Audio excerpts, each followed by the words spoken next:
వస్తున్నాను అబ్బాయి వస్తున్నాను.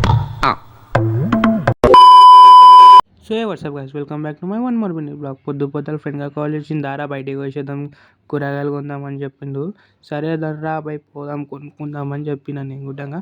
అట్లా వెళ్తున్నాం ఇక స్టేడియం కాడికి అయితే వచ్చినాం. స్టేడియం కాడ పొద్దు క్రికెట్ ఆడుతున్నారు అన్న వాళ్ళందరూ. సో మనం నీట్గా అట్లా చౌరస్తాకి అయితే వచ్చేసినాం.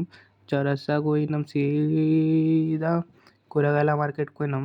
మనోడైతే టమాటాలు కొంటున్నాం, మనకి ఎట్లా కొనాలో తెలియదు. చెప్తున్నా వేస్ట్ అని ఉన్నాయి, టమాటాలు కొన్నందుకు ఎందుకు వచ్చినావు అని నేను అంటున్నా వానికి. వాడైతే టమాటాలు అట్లా ఇట్లా నెంకి కొంటుండు నవ్వుకుంటా ఇవ్వకుండా. మళ్ళీ అట్లా సీదా స్టార్ట్ అయినాం. మళ్ళీ ముంగట పోయి కొంచెం నిమ్మకాయలు అవి ఇవి అయితే తీసుకున్నాం. మళ్ళీ నిమ్మకాయలు అవి ఇవి తీసుకొని సీదా ఇడికి పోయినాం తెలుసా గాయస్. మేము సీదా ఒక బాటిల్ అయితే చూడండి, బాటిల్ నింపుకొని సీదా పెట్రోల్ బంప్కి అయితే వచ్చినాం. పెట్రోల్ పోపించుకున్నాం బాటిల్లో. మళ్ళీ ఇంకొక ఫ్రెండ్ కాల్ చేసింది, దారా బయటికి పోదామంటే సరే కానీ ఇంక మా ఫ్రెండ్ కాడ దాకా దింపమన్న వాని దగ్గర దింపి వాడి ఇంటికి వెళ్ళిపోయాను. నేను ఇంకొకడేమో బయటికి వచ్చేసినాం, ప్రవీణ్ గారు నేను.